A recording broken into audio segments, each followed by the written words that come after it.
Okay, everybody. Well, thank you for coming to the 2022 Northwest Entrepreneurship Competition Prep Your Pitch Information event. I'm glad you're here today. We're going to go over all the different things that you'll need to know around the Northwest Entrepreneur Competition and hopefully answer some questions at the end if anybody has any regarding the competition. This will be recorded, so we will also post this on our website later today, and you can gain this information later if you want to go back and look through the slides or anything that we cover today. So with that, my name is Ryan Arnold. I am the Entrepreneurship Director here at North Idaho College. Here's my contact information if you need it. I'm one of the co-managers of the Northwest Entrepreneurship Competition with a team, and I'll share who's behind this competition and how it started in just a second. I want to thank the Herbert B. Jones Foundation, our educational champion sponsor, that really puts in a lot of the money, the top award money that helps us put together this competition and host it. Without Herbert B. Jones Foundation, we wouldn't be able to do something like this for Idaho and Washington. So we appreciate them making sure that we have the funds available to give the students for their great ideas. So just a brief background around the Northwest Entrepreneur Competition. This is one of the longest standing entrepreneurial events that we have in the Northwest. It's been going on for about 15 plus years and was previously managed by some different universities throughout the region, Gonzaga University and Whitworth University. And typically we have between 50 and 100 student teams that compete each spring from about 11 different higher education institutions in Washington and Idaho. We also invite high school students to compete as well. So we have a really good mix of students that show up for this. And as we've grown over the years, we've tried to expand and reach out to a lot of different colleges and universities across Washington and Idaho to make sure they know and compete in this competition, along with possibly their own competitions they have on their own campus. We typically award between $42,000 and $44,000 in prizes and awards. And this is designed really at this point to be an additional competition on top of what's already going on in your campus. If you don't have a competition going on your campus, and many don't, this can be your primary one. And so we work with faculty and staff and educational leaders to make sure they're connected to this competition.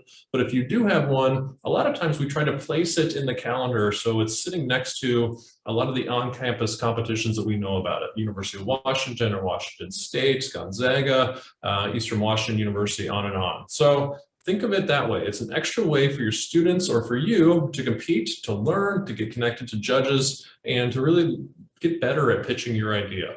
In 2020, we took over North Idaho College and the Spokane University District this event. So this is a new relationship we have covering both Idaho and Washington between the Spokane University District and North Idaho College. And so between the U District and North Idaho College, we represent about 11 colleges and universities in these two states. And we also welcome colleges and universities from around the region. So it doesn't have to be in the Northwest, in the Spokane, Coeur d'Alene area. You can be down in Boise, Lewiston, Seattle, and still compete in this competition. And we also changed it in the last few years during COVID to turn this into a completely virtual competition. And that lends some benefits. It allows you as a student, no matter where you are, to compete on an equal playing field. And so I'll go through how this looks in the next couple months if you decide to compete in the competition, and how you submit your idea and what the competition will look like. Tonight, as far as the overview goes, we're going to cover 10 different sections and just give you sort of the big idea of what this is and how to get involved. Again, I mentioned that there's a management team here. And so between the Spokane U District and North Idaho College, there's three of us that really take this on. Juliet Sinistera, who's the CEO of the Spokane University District, myself at North Idaho College, and then my assistant, Sam Kester. So us three together really bring this forward for the community. In the competition itself, there's three business categories: traditional business category, technology category, and open business category. And I'm going to go over what those all mean. And if you're thinking where you should go with your idea, hopefully by the end of this, you'll understand which category is right for you. For this year's competition, there are 9 prizes in total, plus 1 bonus prize. So for each category, there's 3 prizes, first, second, and third. And the top prize is $10,000, sponsored by the Herbert B. Jones Foundation. Second and third prize is $3,000 and $1,000 respectively. And so there's really 9 different ways you can win this competition. And then finally, at the end of it, we have a bonus round that we'll talk to you about in a second. We appreciate that our NEC prize monies brought to us by Avista and Foster Garvey, who are our 2022 category sponsors. So thank you to both of them for believing in entrepreneurship in both Idaho and Washington and sponsoring this competition this year. So for the bonus money I talked about, we're going to do a People's Choice Award. And we did this last year and it was actually really successful. We're going to offer up an extra $2,000 and the public will be allowed to vote online at northwestentrep.com and one vote per email based on their favorite idea. So this allows those entrepreneurs that are competing in the semifinal and final rounds to really reach out to their people and to get them involved in NEC competition. We had a lot of fun last year. We had a lot of people posting on Facebook and Twitter and Instagram and their way to win extra cash on top of the prize money they already won. So common questions that we face when we're talking to people that are thinking about competing in the Northwest Entrepreneur Competition. Is it location dependent? Is your company scalable? Do you have intellectual property? What are your customers? Where do your strengths lie? And do you have any grad students or community members on your team? These are the things that we typically wrestle with our student teams to make sure they're a right fit for the competition and what category they would belong in. So I hope to cover some of this in the upcoming slides. In the traditional business category, this is one that really suits small businesses, a product or a service, and teams that will do well in this traditional business category. They solve a unique problem for their community, region, or a specific industry. They have an idea that can be scaled globally, but most likely it's going to be small or mid-sized businesses. It's addressing that local issue, and it's not really going to grow to a really large level, but it's still going to be really impactful. They can be innovative in their delivery, but it probably won't have intellectual property or IP. So that's typically what we see in the traditional business category. We don't limit based on the solution you created, but that's where we see most of the traditional business category people, the teams, and what they're actually up to. So examples of these teams are included but not limited to retail brick and mortar stores, service-based companies, non-tech competencies, consumer or industry-specific products, or nonprofit or impact-based organizations. So again, you're not limited here if you're a nonprofit or an impact-based organization, but this is typically where we see a lot of those nonprofits compete in. In our technology category sponsored by Vista, this category really suits a technology, product, or process that relies on intellectual property. And if you don't or you're not sure what intellectual property is, or if you have it, you can reach out to the NEC team or possibly one of your business coaches or instructors if you're involved in one of the universities or colleges, and ask them about it. But we're happy to help at NEC answer some of these questions, and we'll provide contact information at the end so you can get a hold of us. But teams that do really well in the traditional business or the technology category leverage new digital or physical technology, or a combination of both, to innovatively solve a unique problem. They utilize a new online application like SaaS or software as a service software. They also use digital products that can be scaled globally. So these are things that really solve big global problems and can be scaled really quickly. They produced and developed a technology, product, or process with intellectual property, or have the potential to do so. Examples that are really strong in this category are not limited to, but include software-based companies, B2C product or service companies that utilize the technology in a new way, or B2B organizations that solve an industry challenge with technology. So the thing around the traditional and technology business categories first, as far as the eligibility goes, because these two are a little bit different than the open category. Teams must all be comprised of undergraduate or high school students to be in good standing from the schools located in Washington, Idaho during this last academic year.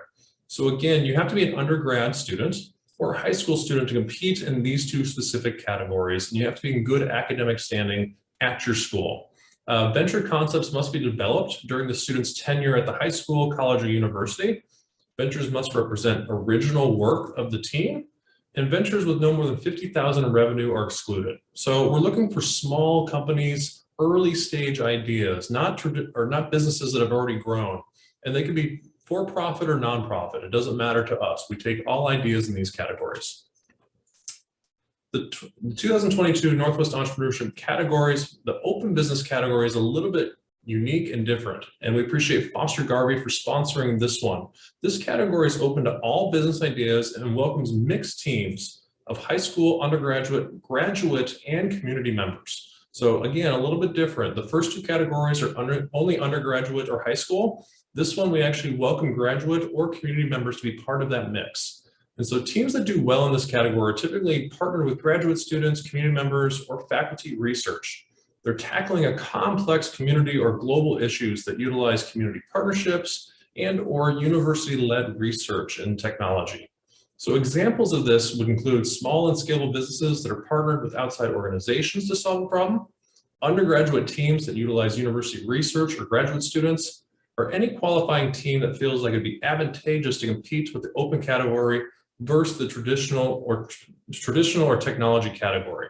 And so you have a choice when you're looking at the NEC competition and thinking about your idea, where you want to compete, and thinking about where others might compete in these categories as well, based on the criteria. So, open business category. Teams must be comprised of at least one graduate or undergraduate student or high school student. So again, one graduate, undergraduate, or high school student in good standing, and then you can add a community member or anybody else to your team at that point. All award money must be awarded to the eligible students. So what we don't want to see is somebody from the community finding a student and bringing them on their team just so they can compete here. We want students to be the primary people involved, but we're allowing them to have community partners on those teams. Ventures must represent the original work of the team, and ventures with no more than 50,000 revenue are excluded, just like the other categories. And again, it can be for-profit or nonprofit in this category. So common questions, if you have anything else as far as the descriptions of the category, the guidelines, that can all be found on northwestontrep.com, our website, and we outline all the different things that we cover here, plus a lot more. So if you have questions about where you belong, please feel free to go through that first, but then email us at venture@nic.edu. We're happy to answer questions and work with you as a team to make sure you're finding the right place to enter your idea for the NEC. So for format, the 2022 NEC format, I mentioned this earlier, but it's a 100% virtual event and all the submissions are online. So we've transitioned over the last few years from a business plan competition more into a business pitch competition in 2021, and we're continuing that format into 2022. The first and second rounds will be an elevator pitch format. Teams will have 90 seconds to get your point across and convince judges to move on to the next round. The final third round will be an investor pitch, and that's where you'll have up to 5 minutes to pitch your idea to judges and to compete for the final awards. So again, we're sort of moving through this process. These early stage pitches are very fast. They're 90 seconds to get your point across. And if you make it to the final round, we give you more time to interact with the judges and to get your company across to them. So why a 90-second elevator pitch? What's the theory for us? And for us, what we want to see really is it provides a more realistic situation for opening doors. If you're out there in the world with an idea right now and you're early stage, most likely you don't have an investor pitch opportunity yet. You're pitching to your friends, to your family, to anybody they'll listen to, and you probably only got about 90 seconds to really capture their attention. So we want to see and we want to help you get better at that process, because that's really what happens in the real world. You get to talk about your idea a little bit, but you probably don't have 10 minutes with somebody that can fund you right off the bat. It helps you bring clarity through constraints. And this is something the team believes in here at the NEC, is that with constraints, you really get down into your idea and understand it better. If you have a lot of time to speak about things, you can really get lost in the weeds. Instead, with the 90 seconds, it boxes you in to get your point across really clearly. It balances that focus of information versus delivery, and it leaves no room to hide. What we want to see is you and the camera. We have some qualifications around what the videos can look like for the first round submittals, but what we want to see at the end of the day is you pitching into the camera, telling us why your idea matters. And it levels the presentation playing field. At the end of the day, we're not judging you based on how good your video quality is. Yes, we want to hear you, we want to see you, that's important, but we want to make sure that anybody can submit their idea, no matter if they have video editing skills or anything else that make their video better. We just want to see you and hear your idea, and that's what the judges are looking for. For the 5-minute investor pitch in round 3, that's really a more realistic situation where you'll be asking for money. You're going to get 5-10 minutes with somebody, hopefully at some point, if this idea keeps going forward, And at that point, you should be able to extrapolate on those ideas past 90 seconds, dive into some of the details a little bit deeper. That's what investors want to know about. So we've built both of these into the NEC. This positions the team to build on their ideas from that 90 seconds, that clarity you have. Now you can kind of zoom out a little bit and allows teams to show additional talents. So you're not going to get to cover, in your 90 seconds, your team and your strengths and why you're the team to do this thing. Instead, now you can do it at the 5-minute level and really get into the details and make the judges believe that you're the team that's right for this. It aligns your team's work with the financial opportunity, and it creates opportunities for more feedback. And that's part of the NEC for us, is providing you with the space to get feedback about your presentation and your idea.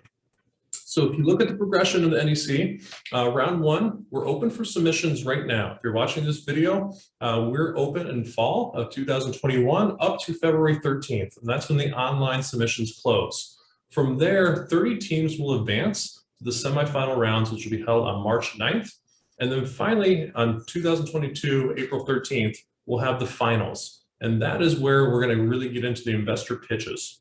So this is an increasing requirement and complexity ladder, right? We're starting with this 90-second recorded online pitch. And then if you make it to the semifinals, we're going to go on to a live pitch that's 90 seconds. And you're allowed to provide more material, and get judges Q&A.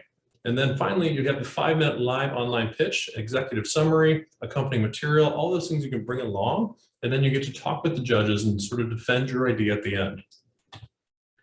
So as far as the rubric goes, there's really, for us, 7 different sections, and they're equally weighted with 4 points each. 28 points total are available.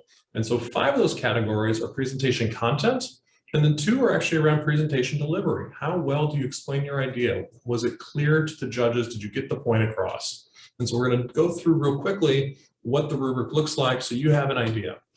Those 5 different categories of presentation content are hook and intro, goals for solution, target market, your competitive advantage, and your closing. In presentation delivery, it's clarity and impact. And so if you want to see the full rubric, we provide this on the website. You can go to northwestontrap.com/rubric and download exactly what the judges will have in their hand when they're looking at your idea. So you can sort of compare and contrast how you think you're doing against the rubric and improve over time. So for the hook and intro, judges are looking for the problem, the need, the opportunity, and it's clearly explained, and the significance is evident for us. The speaker names and faces the presentation clearly. So things I'm looking about when you're formatting and practicing your pitch. Am I enthusiastic right off the bat? I mean, that's something that's really important. Are you coming out and really enthusiastic? Are you capturing the judge's attention? Do we get the point? A lot of time presentations sort of wander around before they get to the point of what we're doing and what we're talking about. So get there quickly. Judges are listening and they're really wanting to hear what you're thinking and what you're doing. Do you mean I maintain eye contact with the camera? That's important, right? We're simulating that you're pitching to somebody. So look into the camera, be confident, and convey your idea. And are you authentic, or are you reading from a script? And that really shows you know your idea well. So remember, first impressions are a big deal, even if it's just in a pitch competition. Getting out there right off the bat is really important. So take your time and get it right. And set the tone early. Introduce yourself with confidence is what we like to see when people are presenting. For goal and solution, section 2, what judges are looking for is a detailed explanation of a proposed solution and a convincing statement of how it provides value for the customers that are given. So things that you're thinking about or formatting when you're practicing this pitch is, does the solution connect and solve the problem stated? Sometimes there's a disconnect between what your problem you said you had was and how you're going to solve it. So make sure those are connected together. If your solution is complex, can you compare it to like examples? So a lot of times we hear things like Uber for X, right? Something that allows us as judges to understand how you're trying to solve this and use sort of shortcuts because you, again, only have 90 seconds. And is your solution feasible and realistic? So remember, judges may not have a background in your industry, so use common verbiage. Don't use acronyms, don't use slang. Be very clear and concise of what you're trying to do. And your value proposition is the focal point of your business. So make sure you get across clearly. For target market, judges are looking for the intended audience is well defined and identified, and the market is used in the market or use base is qualified. So things to think about as you're formatting or practicing your pitch: who is going to buy your solution? Is it the same that are those that are going to use it? And Facebook's that example, right? There's people that use Facebook, and then there's the marketers that actually pay for Facebook, right? And so think about that. Think of how the target market links together, and are you identifying the right ones? Do you have validated feedback from target markets that your solution has value for? How will you access your target? Social media, direct sales, etc. So remember, the target market is not everyone. We expect that you know and identify not just everyone, but somebody that really hones in on your problem and solution and solving it for. So research and defining your target market leads to better insights. Without direct target marketing and feedback, your solution is just an assumption. So can you prove to us that this is the target market? How did you gather that data? How did you come to that conclusion that these are the people that want your product or idea? For section 4, competitive advantage, what judges are looking for is understanding of the competition and shortcomings that are highlighted. Credibility of your proposed solution and qualifications of the team indicate strong potentials for success. So things that you're thinking about when you're formatting, you're practicing your pitch, is where does your team's strength come from? What sets you apart? Why are you the team that's going to solve this issue? Is there intellectual property that can be protected from competition? That's really important in a business. So if you have IP or you have the potential, highlight that. Judges want to know. Why should the judges believe that your team can execute on a proposed solution? So what makes you special? So just remember that understanding your competition goes hand in hand with understanding your target market and your value proposition. And a solution is only viable with the right team. Make sure judges understand why that's you. So get that point across of why you're the team that's going to get this done.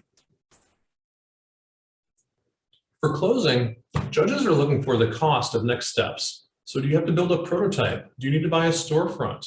What retail costs and pricings are anticipated and what's justified?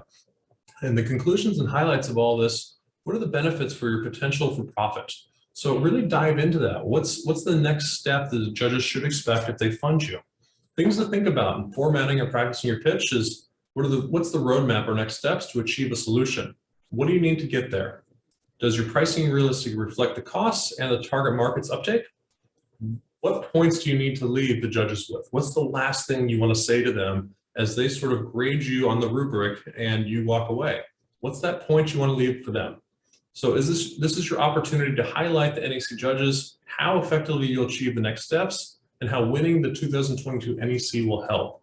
We're looking for, why would $10,000 help your company and what are you going to do for it? Good stories always have a defined beginning, middle, and end. So make room in your 90 seconds to wrap things up. Don't just sign off and not say anything at the end. Make sure you have a good closing statement for the judges so that you leave a good impression. Finally, for the presentation delivery section, we're talking about clarity, and judges are looking for a polished delivery and the techniques that make a presentation understandable and engaging. So don't read your pitch. This elevator pitches is all about the opportunity to learn your pitch and add your own style to it. 90 seconds is not that long. You can memorize that time and really figure out what you want to say if you work hard at it. Every word counts. So you've got 90 seconds. Be strategic in what you say. If there's big words that sort of catch you and you stumble on over time, remove them. Don't put those roadblocks in your way. Be strategic in how you say the things you want to convey to the judges. Record, watch, improve, repeat, go over and over again. Look at yourself on camera. I know it's hard, but recording yourself and looking back to see where you stumble or where things didn't make sense is the best thing you can do if you don't have somebody to really give you good feedback. A 90-second pitch should really take hours of work to dial in so you can pitch it out to the judges confidently.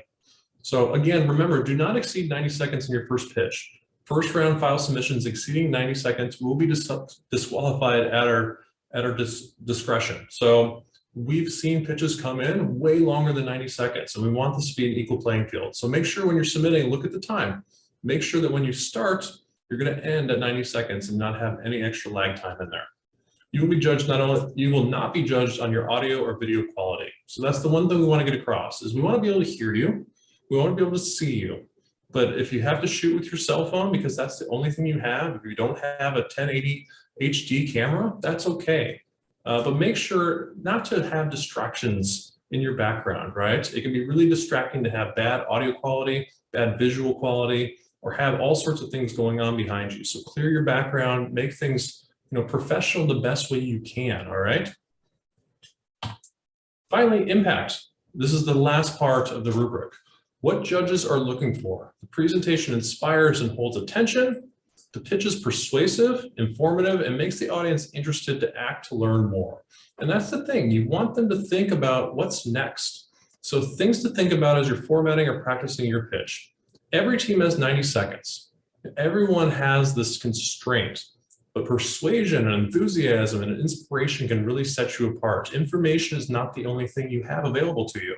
If you're inspiring, enthusiastic, and you are really persuasive, that might cover up some of the inefficiencies you have in your presentation. If people believe that you can really do this, right? So think about that. Think how you're going to carry that forward. Your voice can convey tempo, pitch, cadence, and enthusiasm. So lean into that. Make sure that you're engaging. Use the tools that you have at your disposal. And finally, watch your speed. If you feel rushed, your judges will feel rushed too. If you're trying to cram more than 90 seconds worth of material into 90 seconds, the judges will feel that.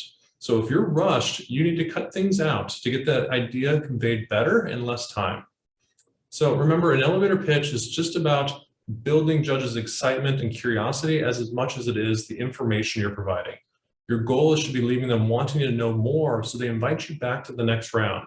So make sure also your team is represented. Each one can bring something different. If you've got a team of 3 to 4 people, you may select to have only one person present, but also maybe you select to have all 4 present. That's okay. We want to see everybody if that fits into your presentation style. So final dates for submissions, timelines, things you need to know. Intent to submit applications are now open on northwestontrep.com. And if you register before January 30th, we're actually doing a $200 gift card drawing. So we're wanting to encourage you to register early. That helps us with planning. It helps us with setting up judges. So we appreciate if you have an idea, if you've got it filmed already, get it in as soon as possible. Submissions are open now, and you'll be registered for a drawing for a $200 gift card. You can utilize that for AV equipment, team swag, snacks, etc. So again, we want to incentivize you to engage with NEC early. That also means you can reach out to us. So you can send us an email at any time, and we look forward to hearing from you or answering any questions you might have. That also allows you to get more emails from us. Any sort of updates or things like that, if we know you're interested and you've submitted, that allows us to communicate in 2 ways with you. Open round video submission deadline is actually February 13th. So that is the final deadline. So you have to get your first video in by February 13th by midnight to be able to be qualified for the open round. And then submission guidelines are on the website. You can submit now on the website or to Sam Kester at nic.edu. Videos cannot, again, exceed 90 seconds. We may disqualify them if they are. They have to be in one of the following formats that you see below, and the video must be of team members with limited visuals. So we have some guidelines around visuals and props and things we want to see in this first 90 seconds. We do not want to see you recording a PowerPoint. We want to see your face. But if you have a prototype or something of the sort that you need to show us to convey that idea, we've provided some framework for you so that you can still be qualified but show your idea. And if you have questions, again, reach out to us and we can help guide you through that process. So advancing to the final rounds, just final thoughts as we wrap up this presentation. If your team advances to the live pitch round, 30 teams will be announced on February 22nd. And on March 7th, accompanying material will be submitted to the NEC. On March 9th, a 90-second live pitch with Q&A will be hosted. If your team advances to the investor round, that will be on the 9 teams will be announced on March 11th. The Viewer's Choice Award will open on March 12th. And on April 10th and 13th, we will have a summary of the materials to be submitted to NEC, and the final competition will be on April 13th with 5 minutes final investor pitches and Q&A. So that's sort of the framework that we're looking at going forward. Last thoughts, focus and simplicity. Simple can be harder than complex, and if you have to work hard at getting your idea across, you need to make it simple. It's worth it in the end because once you get there, you can move mountains. So please my kind of humble opinion of being involved in NEC and seeing a lot of presentations over the year is be clear, concise, and convincing. Those are the things that really get you further in the competitions and help you capture the judge's attention. Here's some additional resources that are out there, and we have these on our website as well. So if you need more resources, if you need to know how to build a pitch deck, if you need to know more ideas about how to build your idea, we can help you with that, and we have resources for you that are available. So with that, I will be happy to answer any Q&A for the audience. I appreciate the time today, and thank you for being here.